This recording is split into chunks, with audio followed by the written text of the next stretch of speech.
C'est un sujet encore trop souvent passé sous silence et pourtant, il mérite toute notre attention. Car non, l'arrivée d'un bébé, ce n'est pas que du bonheur. C'est aussi parfois un moment de grande vulnérabilité et de fatigue intense qui fragilise notre santé mentale. Et c'est important de rappeler qu'on peut être aidé.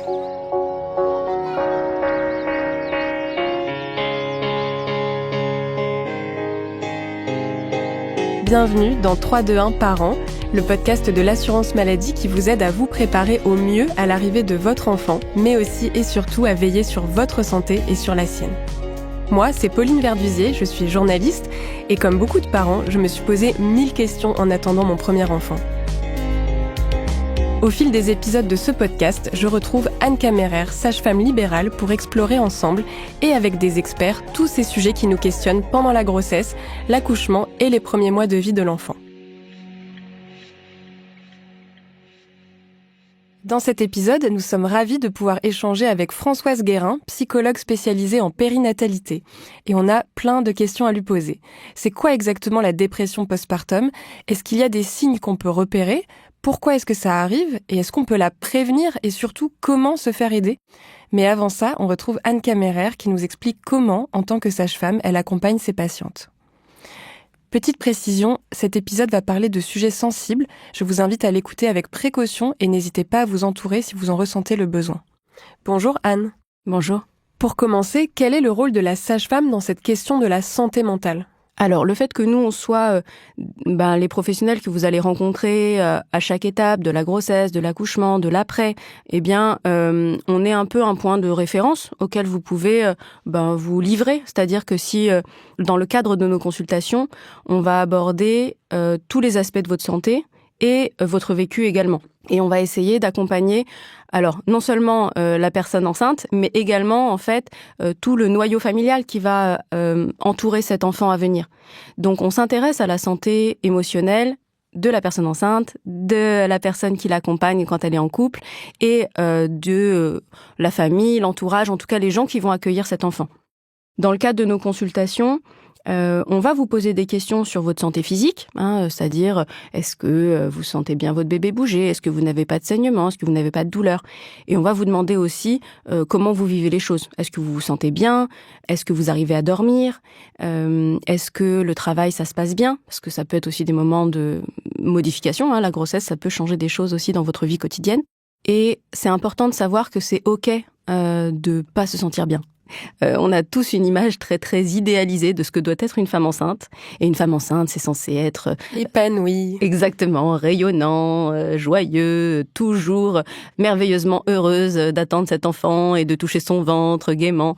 Et en fait, la grossesse, c'est la vie réelle. Et la vie réelle, c'est fait de jours où on se sent bien et de jours où on se sent moins bien, de jours où on est heureux et de jours où on doute profondément. Et chaque personne va aller à son propre rythme pour accueillir l'idée de ce bébé à venir. C'est vrai que c'est pas forcément ce qu'on imagine, le fait de poser des questions sur des aspects plus émotionnels ou de santé mentale dans une consultation avec une sage-femme. Et pourtant, comme vous dites, c'est possible. Oui, c'est complètement quelque chose qu'on peut aborder dans le cadre de nos consultations mensuelles. Et en particulier, si vous sentez que ça devient lourd à porter, que ça vous remue, que c'est difficile, ça peut être aussi quelque chose qu'on aborde lors de l'entretien prénatal précoce. Est-ce qu'on peut rappeler ce que c'est, justement ? C'est l'entretien qu'on va faire, alors idéalement, on dit vers le 4e mois, mais bon, ça peut être fait plus tard aussi. Et c'est un temps où, justement, on essaye de mettre de côté la pure santé physique qui peut nous prendre beaucoup de temps dans les consultations pour aborder de façon beaucoup plus large votre vécu et le déroulé de la grossesse.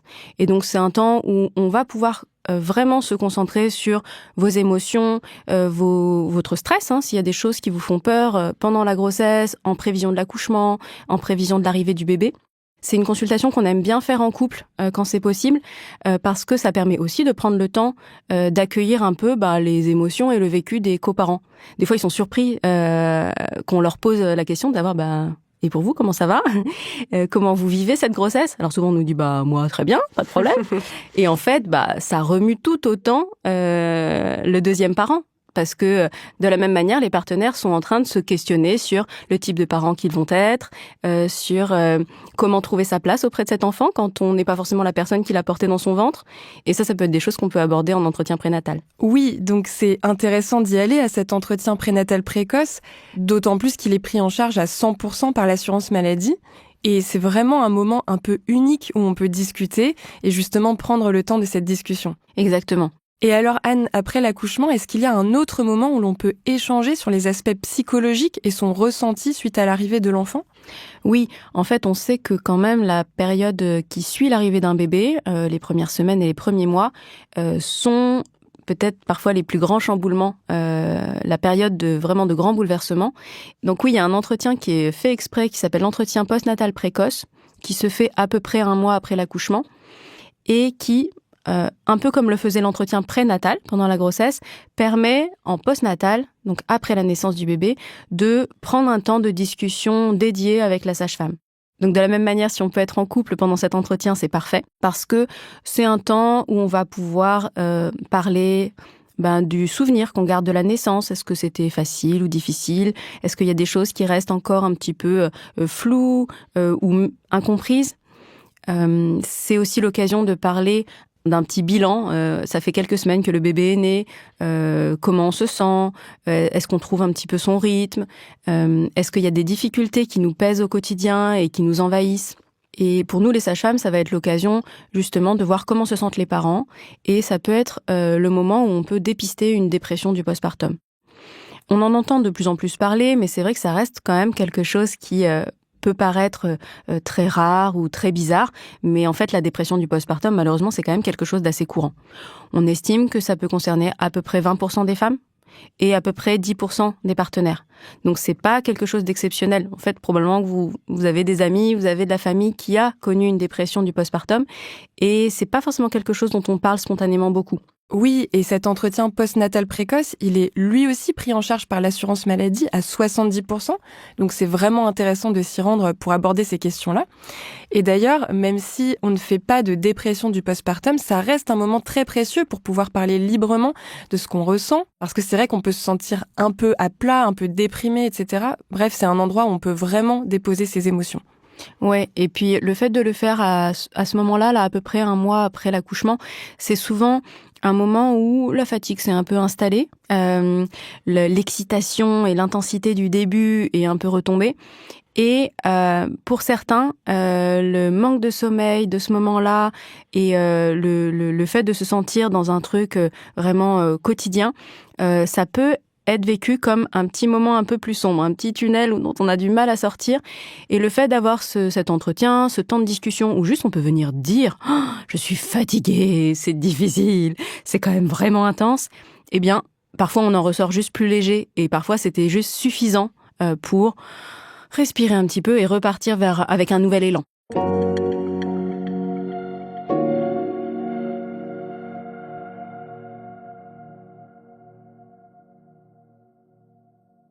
Quand ça ne suffit pas, entre guillemets, quand est-ce que ça peut être intéressant de consulter un ou une professionnelle de la santé mentale ? Alors parfois, ça pourra être quelque chose que vous allez discuter avec la sage-femme. C'est-à-dire, dans le cadre de l'entretien, c'est possible que la sage-femme vous dise « Là, au vu de ce que vous me dites, je trouve que c'est quand même assez envahissant pour vous. Moi, je vous proposerais de consulter la psychologue de la maternité, par exemple, quand on est en prénatal, pendant la grossesse, ou bien de vous orienter vers des professionnels plutôt de ville, qui sont pas à l'hôpital, en postnatal, après l'accouchement. Et puis, ça peut être quelque chose qu'on dépiste soi-même ou que notre partenaire nous a aidé à dépister. C'est-à-dire, je te sens vraiment pas bien en ce moment, ça fait déjà plusieurs jours, plusieurs semaines que ça dure. Ce serait peut-être l'occasion d'avoir au moins un rendez-vous pour faire le point, pour obtenir un soutien et puis avoir un peu si c'est nécessaire dans la durée. Pour soi-même savoir où on en est, il existe un questionnaire qui permet aussi de dépister la dépression périnatale sur le site des 1000 premiers jours. Est-ce que ça peut être intéressant justement d'aller voir ce questionnaire ? Oui, si on n'en a pas forcément parlé avec sa sage-femme ou si on n'a pas eu ce rendez-vous et qu'on a du mal à faire le point sur ses propres besoins, on peut aller regarder sur le site des 1000 premiers jours, c'est assez bien fait et ça permet d'avoir justement un recul un petit peu plus objectif parce que parfois on se sent en difficulté. C'est pas facile d'évaluer soi-même où est-ce qu'on en est. Souvent, quand on n'est pas très en forme, on n'est pas forcément les meilleurs juges de notre état de santé et c'est important de faire confiance à notre entourage ou d'utiliser ce type de ressources pour pouvoir se dire « Ah oui, non, en effet, c'est quand même vraiment pas la folie en ce moment ».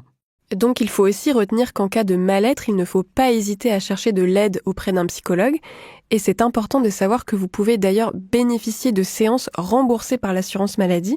Ça s'appelle Mon Soutien Psy. Il faut pour cela aller chercher un psychologue partenaire sur le site monsoutienpsy.amelie.fr. Et ça n'est pas que pour les parents. Toute personne angoissée, déprimée ou en souffrance psychique peut en bénéficier jusqu'à 12 séances par an. Et quels conseils vous donneriez aux parents qui peuvent rencontrer des difficultés ? Comment on les déculpabilise ? C'est important de savoir que beaucoup de mal-être et même parfois de dépression du postpartum peuvent être causés simplement par la fatigue et la surcharge. Et on en demande beaucoup aux parents. Ils peuvent être très isolés parfois. On a énormément d'attentes dans la société d'aujourd'hui sur comment être un parent parfait. Et ça, c'est vraiment l'ennemi du bien-être des parents parce que déjà, un parent parfait, ça n'existe pas. L'objectif, c'est pas d'être un parent parfait. C'est impossible. L'objectif, c'est d'être le parent suffisamment bon. Le parent qui permet à un enfant de bien grandir. Et on ne sera pas toujours au top de sa forme, on ne sera pas toujours exactement avec la bonne réponse. C'est normal qu'il y ait des moments où on ne comprend pas son enfant, des moments où on ne répond pas comme on le voudrait à son besoin. Et on apprend en même temps que son enfant grandit. Un autre élément important, vraiment, je pense que c'est d'avoir du soutien. C'est-à-dire que les bébés ont besoin de leurs parents pour grandir. Ouais. Et les parents, ils ont besoin de leur entourage pour les soutenir dans cette période-là.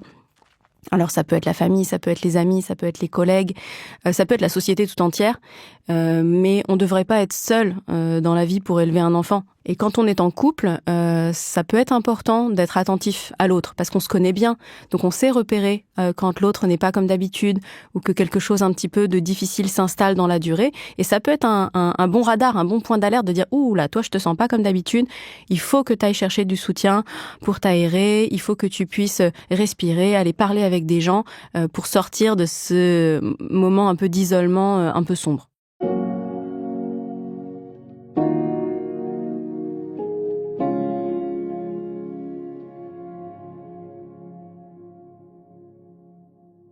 Puisqu'on parle du besoin de soutien, on peut aussi rappeler l'intérêt de prendre un congé paternité et d'accueil de l'enfant, en tout cas que le père ou l'autre parent prenne son congé de 28 jours pour être présent ou présente, parce que c'est bénéfique pour tout le monde. Et ça pose la question justement de préserver son énergie, de la répartir, d'avoir du relais.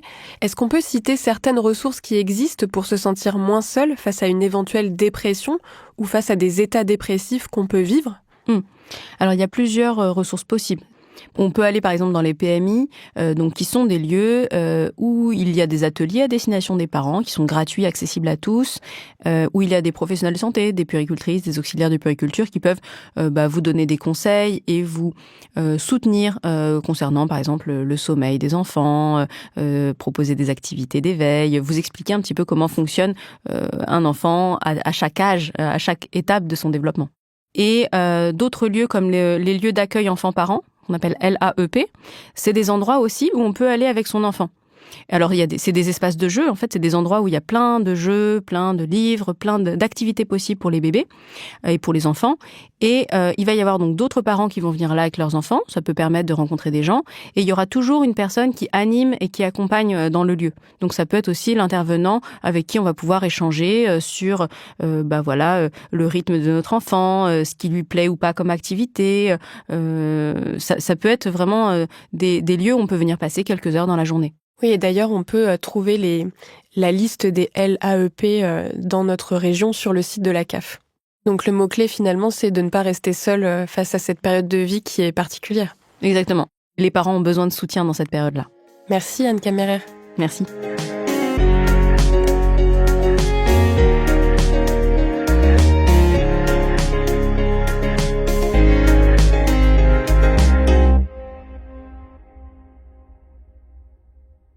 Et pour mieux comprendre le lien entre le parent et le bébé et aussi mettre en lumière les symptômes parfois méconnus de la dépression périnatale, on retrouve Françoise Guérin. Bonjour. Bonjour. Est-ce que vous pouvez vous présenter, s'il vous plaît ? Je suis psychologue clinicienne et je suis spécialisée dans le lien parent-bébé et les troubles psychiques de la grossesse et du postpartum.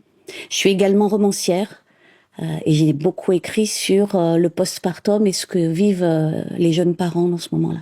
Et à quel moment est-ce que la dépression périnatale peut apparaître ? Parce que c'est vrai qu'on l'associe souvent au postpartum, mais en réalité, elle peut commencer plus tôt, c'est bien ça ? Alors effectivement, il y a un continuum entre la dépression de la grossesse, qui peut apparaître parfois dès les premières semaines de la grossesse, et la dépression qui survient dans le postpartum. C'est pour ça que c'est très, très important quand les sages-femmes rencontrent les mères pendant la grossesse, qu'elles puissent repérer des signes de dépression pour qu'on puisse travailler dessus et permettre de soigner cette dépression de la grossesse. Parce que l'accouchement ne va pas guérir la dépression, il va y avoir une continuité. Et autrement, quand elle intervient uniquement dans le postpartum, c'est en général après quelques semaines, 4 à 10 semaines après la naissance, le temps que les mères éprouvent l'épuisement des nuits sans sommeil, les difficultés à rencontrer le bébé, les difficultés à s'organiser, l'impression d'être submergée, etc. Et puis parfois cette dépression, elle arrive beaucoup plus tard que les 4 à 10 semaines après l'accouchement. Oui, on peut voir survenir des dépressions postpartum, par exemple au moment du sevrage, qui est un moment important dans la dynamique relationnelle avec le bébé et qui est un moment où certaines femmes ont du mal à supporter cette séparation supplémentaire qu'implique le sevrage, notamment pour les mères qui allaitent. Et en réalité, on sait qu'il y a des dépressions postpartum jusqu'à 1 an après la naissance du bébé. De toute façon, on considère comme dépression du postpartum toute dépression qui débute dans l'année qui suit la naissance d'un enfant. Est-ce qu'il y a des choses qui font qu'on est plus à risque de vivre une dépression périnatale ? Alors, parmi les facteurs de risque, il y a l'isolement des mères, mais également tous les antécédents qu'on connaît, antécédents obstétricaux, antécédents de santé, antécédents de maltraitance, antécédents de violences sexuelles, par exemple. Et puis les antécédents psychiatriques. Certaines mères ont déjà fait des dépressions auparavant, ont vécu des troubles psychiques à l'adolescence, et donc elles sont un peu plus à risque. Et on leur conseille souvent de consulter au moment de devenir mère. Alors vous venez d'évoquer les facteurs de risque, mais quand la dépression est là, comment ça se traduit concrètement ? Quels sont les symptômes qu'on peut observer ? Ce sont des dépressions qui sont relativement atypiques, c'est-à-dire qu'elles ressemblent pas toujours aux autres dépressions. Parfois, elles ressemblent, mais elles touchent particulièrement la relation avec le bébé.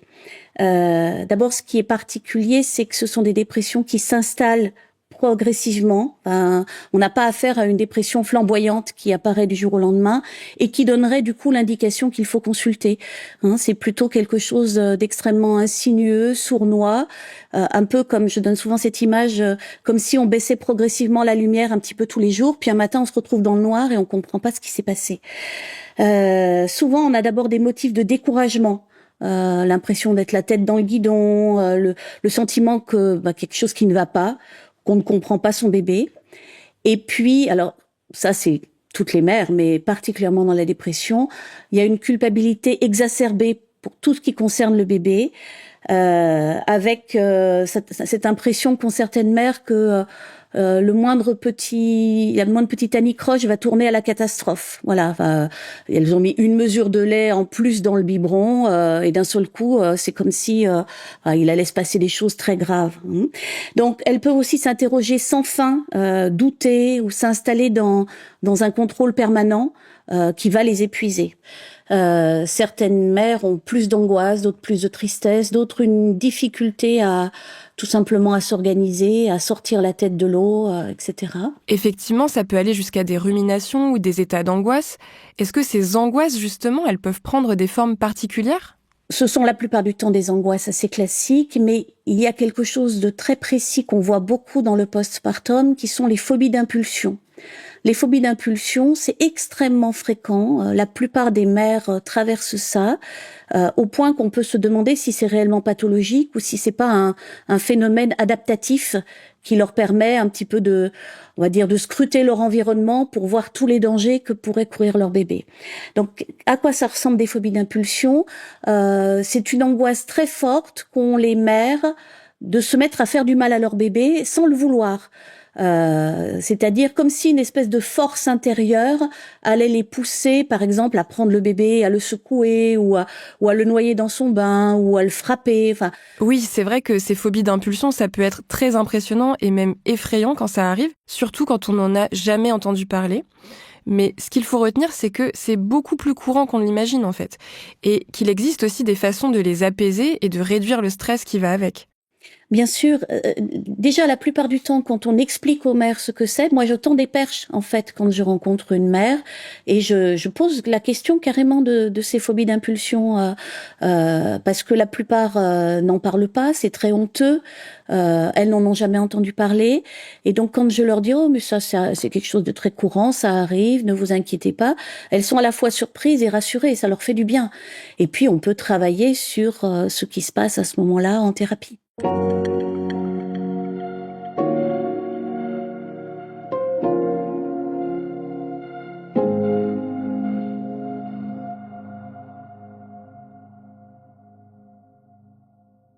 De savoir que c'est quelque chose de fréquent, c'est rassurant, c'est vrai.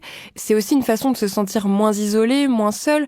Concrètement, chez une mère, ça peut prendre quelle forme ces angoisses? Alors, il y a les angoisses et puis il y a la tristesse qui est là, qui est très profonde parfois, qui est parfois insoupçonnable parce que les mères masquent beaucoup, notamment pour épargner leur bébé. Je suis frappée de ce que quand les mères me parlent, elles me disent non mais j'ai pas montré tout ça à mon bébé, comme si le bébé qui est très proche de la mère ne percevait pas à ce moment-là tout ça. Et la tristesse, elle peut être très profonde parce que c'est une tristesse qui vient du fond des âges.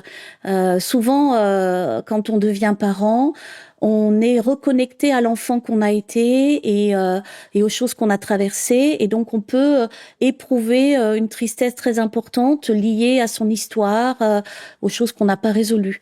La tristesse, ça peut aussi être tout simplement parce que la maternité, j'ai coutume de le dire, c'est une forme de deuil. Ça paraît étrange parce que ça paraît être le plus beau des cadeaux d'avoir un bébé pour la plupart des mères, mais c'est aussi le deuil de la vie d'avant. C'est-à-dire que quand on a passé 3 semaines, 1 mois avec un bébé dans les bras à pas pouvoir le poser, on se rend compte que la vie sera plus jamais la même, qu'on sera plus une jeune femme insouciante qui va boire un verre avec une amie en sortant du boulot parce qu'elle a le temps, mais que là il faut vite courir, rentrer parce qu'il y a la crèche, la nounou, le bain, le repas du bébé. Donc il y a un deuil à faire et ce deuil-là, il prend du temps comme tous les deuils. Et évidemment, la plupart du temps, il est contrebalancé par la joie d'avoir un bébé, mais certaines mères n'éprouvent pas cette joie. D'ailleurs, ça fait partie des choses qui peuvent être angoissantes de ne pas éprouver de joie ou d'émotions particulières face à son bébé. Certaines mères mettent plusieurs semaines, voire plusieurs mois à apprivoiser le bébé, à en tomber amoureuse. Contrairement aux images qu'on a dans les films où on vous met le bébé sur le ventre et c'est le coup de foudre. Le coup de foudre dans la vie, c'est pas toujours le cas. Donc ça peut être une grande tristesse pour les mères de ne pas se découvrir comme la mère merveilleuse, idéale et flamboyante qui a un bébé et qui tombe en amour avec ce bébé. Donc devenir parent, ça nous fait revisiter l'enfance, quels parents on a eu et comment on a été avec eux, et ça questionne aussi quels parents on veut être. Et ça, c'est compliqué parce que si on a eu des parents, par exemple, qui crient beaucoup, qui s'énervent énormément ou qui sont très sévères, en général, on va pas vouloir être ces parents-là. Mais on va se construire dans l'opposé, l'exact inverse. Mais quand on est dans l'exact inverse, on est tout autant dans l'excès, en fait. On a tendance à avoir beaucoup idéalisé la maternité, on l'idéalise toujours beaucoup, et il faut savoir que plus on idéalise quelque chose, moins on va se sentir à la hauteur. Donc, on va produire de la déception. On peut être déçu de soi, mais on peut aussi être déçu de son partenaire, qui ne semble pas à la hauteur non plus, ou qui ne fait pas ce qu'on attendait. Et il le fait d'autant moins que souvent, on lui dit pas ce qu'on attend de lui. Et ça signe aussi l'épuisement des mères, c'est-à-dire qu'elles n'arrivent plus à se contenir. Et c'est une des choses qui va les faire consulter. C'est-à-dire quand elles se sentent explosées de colère, en général, là, elles prennent leur téléphone, elles disent là, j'ai besoin d'aide. Et d'ailleurs, ça peut aller jusqu'à des pensées suicidaires. Et c'est vrai que c'est quelque chose de très difficile à évoquer parce que c'est encore malheureusement très tabou. Si ça nous arrive et si on se reconnaît dans cette situation, comment est-ce qu'on peut réagir ? Oui, alors il faut savoir que les pensées suicidaires, c'est très fréquent dans le postpartum. Donc ça peut être juste un petit passage comme ça, un moment où la mère se dit mais en fait je suis trop nulle comme mère, ce bébé serait mieux sans moi, je fais pas ce qu'il faut. Donc ça c'est des points d'alarme pour les mères, quand en plus elles parviennent à le dire à leur entourage, ce qui est très rare, mais quand elles le disent, il faut vraiment que l'entourage les incite à consulter. Ça peut être aussi des pensées qui s'installent et qui ressemblent parfois d'ailleurs à des phobies d'impulsion sur elles-mêmes. Les phobies d'impulsion, c'est pas que sur le bébé, ça peut être aussi sur soi-même, des pensées que on pourrait faire ça et puis que la souffrance s'arrêterait, parce qu'il y a une véritable souffrance dans la dépression postpartum. C'est vraiment important de le signaler. Et alors, on sait, parce que les dernières statistiques nous l'ont montré, que le suicide, c'est la première cause de mortalité dans le postpartum. C'est passé devant, là, depuis 1 an. La première cause de mortalité des mères dans le postpartum. Donc, c'est énorme. C'est vraiment, en termes de prévention, il faut vraiment qu'on travaille beaucoup à ce que on puisse dire, qu'une mère puisse dire à son entourage, non mais là, ça va pas, j'en viens à avoir des idées noires, des idées de suicide, etc. Et le travail des idées suicidaires, il se fait en psychothérapie, c'est-à-dire que on va parler de ce qui traverse les mères et de ce qui les angoisse tant et de ce qui leur donne aussi ce sentiment qu'elles ne vont jamais s'en sortir. Il faut vraiment signaler que ça fait partie de la dépression, cette impression qu'on va pas s'en sortir. C'est vraiment le sentiment d'incurabilité fait partie de la dépression. Donc on travaille là-dessus. Moi je recommande vraiment aux familles de ne pas banaliser ça. S'ils ont la perception que, enfin l'entourage, les parents, les sœurs de la mère, le compagnon ou la compagne, s'ils ont cette impression que la mère a des idées de mort comme ça et qu'elle commence à dire que le bébé serait mieux sans elle, là, il faut consulter. Une des premières choses qu'on peut faire quand on ne sait pas quoi faire et qu'on est, par exemple, un membre de la famille et qu'on voit sa fille, sa sœur, sa belle-sœur en difficulté, on peut joindre le 3114, qui est le numéro de prévention du suicide. C'est un numéro gratuit qui est pas seulement réservé aux personnes qui ont des idées suicidaires, mais aussi à l'entourage.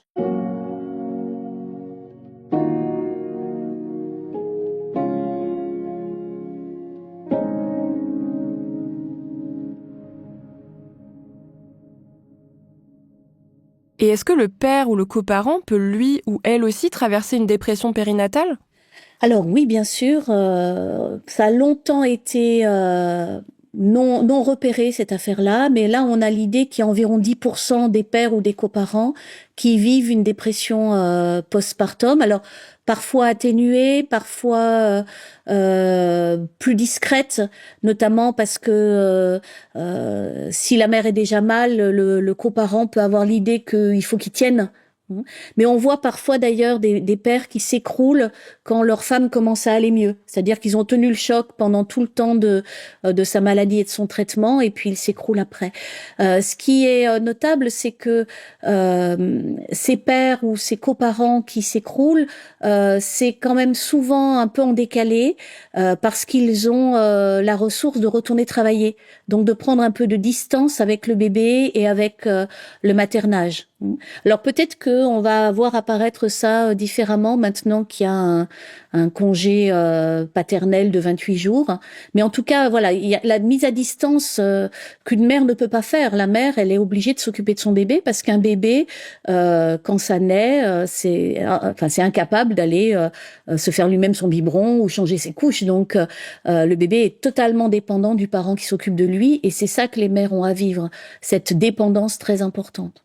Et pour les pères ou les coparents, il peut aussi y avoir autre chose qui se joue à ce moment-là, par exemple être renvoyés à leur propre enfance, à ce qu'ils ont vécu eux-mêmes. Ils sont renvoyés à leur propre enfance et aux pères qu'ils ont eus. Donc ça rend les choses parfois fragiles quand on a eu un père autoritaire ou difficile ou maltraitant, ou également quand on a eu un père très absent, qui n'a pas donné de repères sur ce que c'est qu'être père. hein.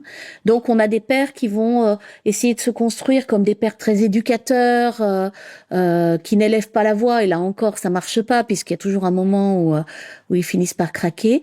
Mais en tout cas ça vient travailler eux aussi l'enfant qu'ils ont été et le père qu'ils veulent être.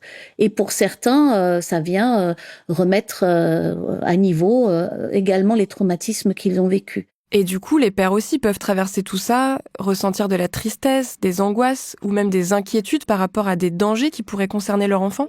Bien sûr, certains pères sont encore plus dans le contrôle que les mères. Et ça se voit bien en consultation, par exemple. Dès que le bébé tout saute un petit peu ou dès qu'il ouvre un œil, on voit le père qui se précipite parce qu'il y a beaucoup d'angoisse. Et il y a aussi de l'angoisse, par exemple, avec la mort inattendue du nourrisson. Qui fait peur évidemment dans les familles. Donc ça veut dire beaucoup de contrôle, se réveiller 50 fois dans la nuit pour aller voir si le bébé respire, etc. Il y a un autre aspect qui est très important dont on parle peu, c'est que avoir un bébé, ça met à mal le couple parental, quel qu'il soit. Hein. C'est très difficile pour un couple conjugal de rester un couple conjugal dans le postpartum, c'est-à-dire que le bébé vient prendre la place centrale, tout tourne autour de lui, on ne parle que du bébé, on ne s'occupe que du bébé, etc. Et c'est difficile pour les deux partenaires de trouver une juste place. Donc souvent, le couple va être mis à mal, contrairement à ce qui se raconte parfois, c'est-à-dire que parfois on a un couple un peu bancal et on dit on va faire un bébé, ça va nous rapprocher. Bon, non, c'est exactement l'inverse. Hein, ça risque plutôt d'aboutir à la séparation. Donc, il faut travailler vraiment à ce que il y ait quelque chose qui circule dans le couple et à ce que la parole circule pour que chacun puisse prendre sa place. Le bébé, c'est pas l'objet ni de la mère ni du père, c'est un enfant qu'on va rencontrer de manière différente.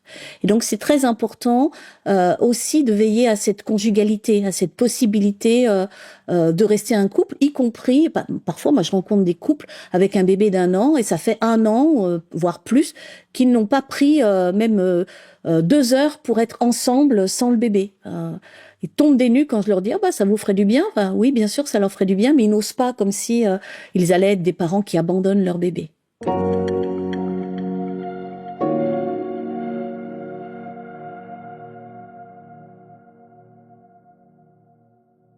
Dans ces cas-là, quand on fait face à une dépression périnatale, vers qui on peut se tourner pour trouver de l'aide? Le traitement de la dépression périnatale, c'est d'abord la psychothérapie. C'est-à-dire que le meilleur médicament du monde va pas vous enlever la dépression si vous avez quelque chose qui va pas dans votre vie. Hein, si c'est l'enfer dans votre vie, le médicament va pas régler ça. Mais la psychothérapie, ça veut dire prendre le temps de rencontrer un psychologue, un thérapeute, et souvent avec le bébé. Hein, c'est bien quand le bébé peut être là, du moins au début, pour permettre que justement le thérapeute aide à la rencontre avec le bébé. Parce que c'est pas parce qu'on s'occupe de son bébé 24 heures sur 24 qu'on l'a réellement rencontré. Parfois, on le rencontre un peu à distance. Donc la psychothérapie, ça va mettre au jour tout ce qui n'a pas été traité, ce qui a été blessé en soi et ce qui nécessite d'être mis au travail, d'être re-questionné, d'être réparé, parfois simplement par des paroles. Et puis donc, dans certains cas, c'est pas toujours le cas, mais dans certains cas, il faut rajouter un traitement. Et le traitement de la dépression, c'est l'antidépresseur par excellence. Voilà. Donc ça, c'est pas les psychologues, ça veut dire le médecin généraliste, un psychiatre, etc. Mais les deux ensemble, c'est un combo gagnant. Hein, donc il faut pas se priver ni de la psychothérapie ni d'un possible traitement. On ne devient pas accro aux antidépresseurs. Hein, ça, c'est une légende. Alors, vous nous avez parlé des soins médicaux et de la psychothérapie qui sont évidemment essentiels quand on se sent en difficulté. Mais il existe d'autres formes de soutien, de relais. Je pense aux associations, par exemple, qui permettent aux parents de ne pas rester seuls. Est-ce que vous pourriez nous en citer peut-être une qui vous tient particulièrement à cœur ? Celle que je connais la mieux pour en être adhérente, c'est l'association Maman Blues. Maman Blues, c'est un collectif de mères qui ont traversé des difficultés maternelles et qui se sont organisées pour aider les autres mères. Donc Maman Blues, c'est d'abord un forum. On tape Maman Blues sur Internet et on tombe sur leur forum. Et là, on a accès à d'autres mères qui partagent leurs expériences et du soutien, des groupes de parole. Enfin, il y a toutes sortes de choses qui sont organisées. Avec Maman Blues, les mères sont beaucoup moins seules et elles découvrent au fond que ce qu'elles vivent est relativement fréquent. Au lieu de se dire dans leur coin, je vis ça parce que je suis la plus mauvaise mère du monde, et elles s'aperçoivent que voilà, elles sont très nombreuses à être des très mauvaises mères. Alors si c'est comme ça.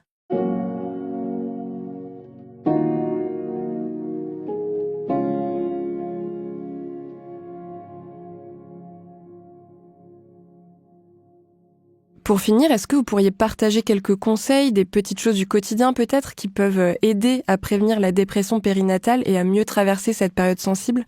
Alors, je dirais d'abord, quand on a des antécédents de troubles psychiques, des antécédents de dépression, mais aussi des antécédents périnataux tels que des fausses couches, ou des deuils périnataux, c'est très important de se faire suivre en amont de la grossesse. Quand on le peut, ça aide quand même à traverser les choses de manière un peu plus tranquille. Moi, je reçois aussi des femmes qui viennent en amont d'une grossesse parce que elles ont l'idée qu'elles sont un peu fragiles et que d'être suivies avant, d'avoir fait un travail sur soi avant, ça les aide à devenir mère d'une manière plus sereine. Et c'est vraiment efficace. On voit vraiment l'impact que ça a. De la même manière, je dirais que dès lors que dans la grossesse on se sent pas bien, il faut consulter parce que ça n'a rien de magique. Ça va pas s'arranger tout seul. C'est pas pour autant que c'est grave. Mais les petits signes de souffrance pendant la grossesse, ils doivent être des alertes qui nous disent ok, allez, je me prends en charge, je vais voir quelqu'un, je vais parler, ne serait-ce que pour éviter de trop ruminer sur ce qui m'arrive. Voilà. Ensuite, les autres aspects, je dirais, de prévention de la dépression postpartum notamment, c'est de s'organiser pour avoir beaucoup d'aide dans le postpartum, c'est-à-dire avoir du monde qui passe quand on a besoin, avoir des relais, d'organiser des tours de copines qui vont venir donner un coup de main, faire une vaisselle. Parfois c'est tout bête, hein, mais une copine qui vient passer 2 heures, un petit moment pour boire un thé avec la mère, puis qui lui dit allez va te coucher, je surveille ton bébé pendant ce temps, et qui en profite pour faire un peu de ménage ou des choses comme ça peut être extrêmement précieux. Il faut savoir que si on a déjà fait une dépression postpartum pour un premier bébé, contrairement à ce qu'on a beaucoup entendu, ça ne vous vaccine pas pour les grossesses suivantes. Ça veut dire même qu'on risque d'avoir une dépression encore plus sévère lors de la grossesse ultérieure. C'est pourquoi c'est vraiment important quand on a été diagnostiqué d'une dépression de continuer de se faire suivre et de se faire suivre pendant la grossesse, parce que ça a vraiment un effet préventif extrêmement important. En fait, la psychothérapie, ça marche, et ça marche particulièrement avec les mères dans le postpartum. Pour conclure, on peut peut-être rappeler à l'entourage que l'une des premières choses à faire, c'est tout simplement de demander aux mères, aux parents, de quoi ils ont besoin et comment on peut leur apporter du soutien. Parfois, ce sont de petites attentions, parfois juste une écoute, mais ça peut vraiment faire la différence. Merci beaucoup Françoise Guérin d'avoir pris le temps de partager toutes ces clés avec nous. Merci de m'avoir invitée.